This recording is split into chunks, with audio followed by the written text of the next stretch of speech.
ஆறுன தண்ணியில் டீ தூளை போட்டு கொதிக்க வச்சா என்ன, சுடு தண்ணியில் டீ தூளை போட்டு கொதிக்க வச்சா என்ன, எப்படியோ டீ போட்டால் சரின்னு நினைக்கிறீங்களா? நல்ல டீ, சுவையான டீ குடிக்கணும்னா கொதிக்கிற தண்ணியில் டீ தூளை போட்டு குடிச்சு பாருங்க.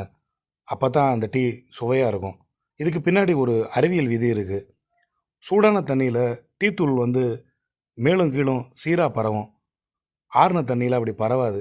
இதுக்கு பேர் தான் ப்ரௌனியன் இயக்கம். மேலும் இது மாதிரி அன்றாட வாழ்க்கையில் கலந்துருக்கிற இயற்பியல் விஷயங்களை தெரிஞ்சுக்கிறணும்னா பெஞ்சமின் எழுதின தேநீரில் கலந்திருக்கும் இயற்பியல்ன்ற புத்தகத்தை படிங்க. இந்த நூலை பாரதி புத்தகாலயம் வெளியிட்டிருக்காங்க. தேயிலை மனிதர்களோட வாழ்க்கையை, அவங்களோட வழியை தெரிஞ்சுக்கிறணும்னா ரகுநாத் எழுதின தேயிலை மனிதர்கள்ன்ற நூலை வாசிங்க. தேநீர்களை பற்றி பெருமாள் எழுதின நூல் ஜப்பானியர்கள் தேநீர் தயாரிக்கும் ரகசியத்தையும் சொல்லுது. அதோட இந்த சமயவேலோட கவிதை தேநீருக்கு இன்னும் பொருத்தமாக இருக்கும். உனக்கும் எனக்கும், எனக்கும் அவனுக்கும், இவனுக்கும் உனக்கும் கடைசியில் ஒன்றுமில்லை என ஆனது. அதனால் என்ன, வாருங்கள் டீ குடிக்க போகலாம் என்றேன் நான். உங்களுக்கு டீ பிடிக்குமா?